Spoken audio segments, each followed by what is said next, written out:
What is up, everyone, and welcome to another edition of The Danny Show. I'm your host, Daniel Cody. This is where I give commentary and reviews on all things wrestling, and thank you guys for joining. Before I get started, let me just announce that, as some of you may or may not know, today is the birthday of Cody Rhodes, just 24 hours after my birthday yesterday on the 29th. But today, in honor of Cody Rhodes, I released a review hours ago on my top 10 favorite Cody Rhodes matches, just hours before he will kick Dominic, aka Simp 19's butt. So if you haven't seen my review on my top 10 favorite Cody Rhodes matches, be sure to check that out. But for now, let's get started with tonight's review of Friday Night Smackdown from overseas in London, home to the home country of musical group Disclosure and rock band Lacuna Coil, if I have the locations correct. But moving forward, also the home of William Regal. Wait a second, that's Blackpool. But nonetheless, they're in England tonight and tomorrow. So let's get started. We opened up the show with KO Zania, as I like to call them, versus Pretty Deadly. It's funny, Pretty Deadly are your UK guys, yet they went to their own and their own received them not. Because Kevin Owens and Sami Zayn are the crowd favorite, and Kevin Owens was seen tonight stomping a mud hole in one of the guys, but I'm very concerned because KO seemed to hurt either his left or right ankle. So I hope it's not too big of a deal, but those things really can become that way. Speaking of injuries that became a big deal, I would like to send my deepest condolences to anyone affected by the passing of Draws from the tag team group Headbangers. For those of you who watch the Attitude Era, you know there's Thrasher and Draws were a tag team during the late 90s and the early days of the Attitude Era. And unfortunately for Draws, he was on the receiving end of a bad paralyzation that ended his career. And you can see a piece of that on the Don't Try This at Home ad when they say careers ended in an instant.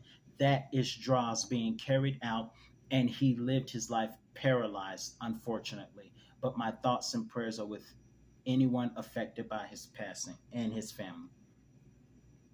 Moving back to what I was saying, Kevin Owens hurt his foot tonight, but was able to continue the match and help Sami Zayn retain the tag team championships. So I hope his foot's okay.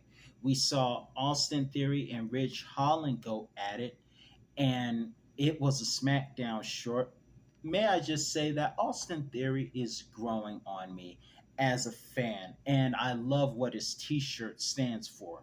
However, tonight was a very short one, as due to throat problems, Ridge Holland was defeated by Austin Theory, A-Town Down, and before Austin Theory could continue to do more damage, Sheamus appeared. Then we have Bayley versus Shotzi Blackheart. England, or should I say just the United Kingdom and Europe as a whole, loves Bayley. What is that chant that they do?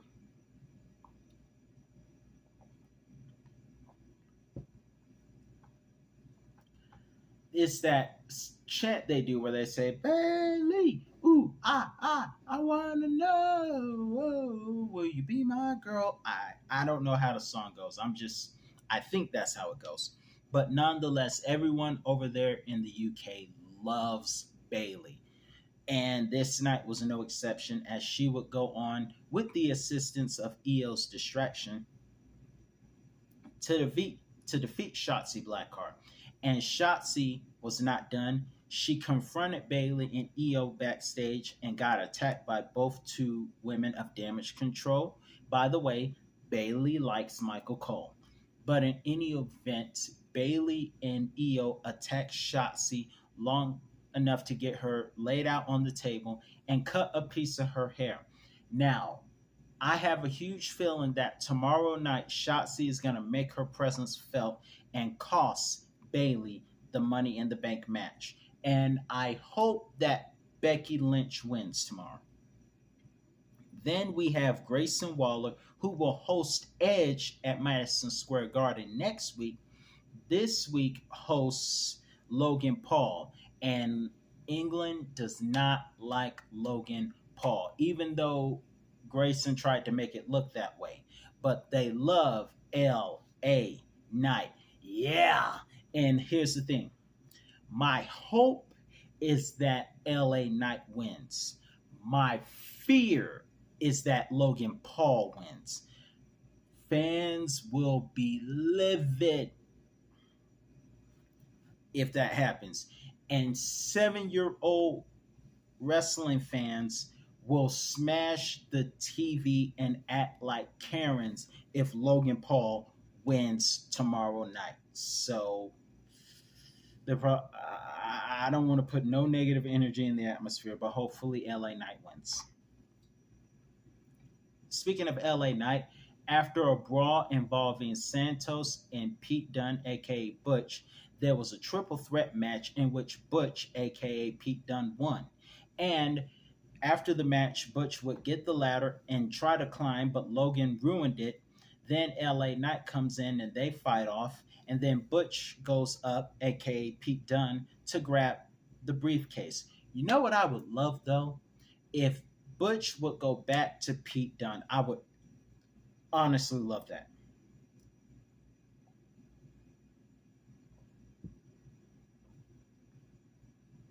And no better place to do it than in London, in the UK, where he started as the first ever. Was he the first ever? I No, I thought Pete Dunne was the first ever, as one of the early UK champions.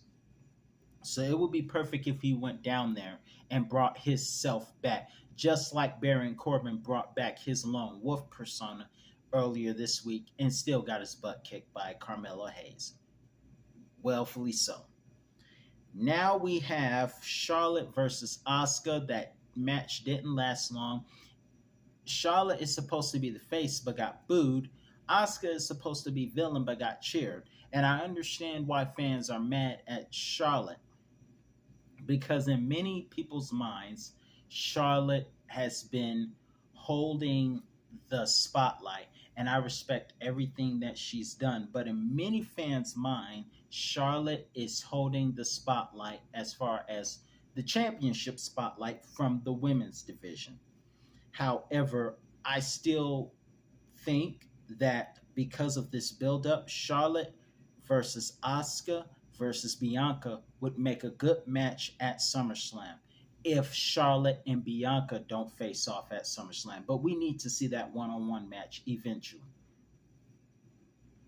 But I think they're going to build up for a triple threat match, because tonight we saw Bianca as a fan, and after that accidental boot by Charlotte, Bianca came out and fought all of them and gave both of them the KOD onto the announce table. And the announce table today is a lot stronger than the early days of Attitude and Ruthless Aggression, because that table would have broke a long time ago. Then we had the Civil War.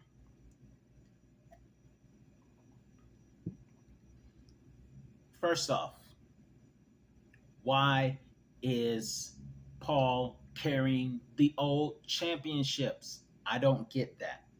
Nonetheless, we have Roman coming out with his new t-shirt, The Only One, and then he has a softer voice demanding acknowledgement, not like the acknowledge me that we usually get. He talks about being a forgiver and just the what they would call the narcissistic behavior. And then the Usos come out and try, along with the fans, to draw a wedge between Roman and Solo, making it look like Solo would be a good tribal chief, because none of the Usos want to be.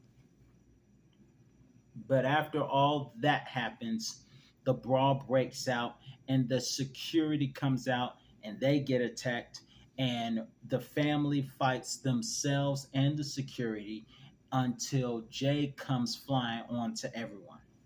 Now, my prediction for tomorrow, because this is Roman Reigns, from a popular standpoint, many of us are going to be rooting for the Usos. From a villain heel versus baby face standpoint, many of us are going to root for Jay and Jimmy the Usos. But I have to say, from an almost true standpoint, they're probably going to book it where Roman, being the unstoppable scripted man he is, with his right hand man, new right hand man, Solo, will win the match. So my hope is that LA Knight wins and that Becky wins. My fear is that Logan Paul wins. And hopefully Seth Rollins will retain the World Heavyweight Championship tomorrow at Money in the Bank. So let me know in the comment sections what you think about tonight's episode of Friday Night Smackdown, along with your predictions for what's going to be tomorrow at Money in the Bank. But until then, I'm your host, Daniel Cody, and that's all the time I have for you today. And I'll be back with another review on all things wrestling. LA Knight, please win. Yeah.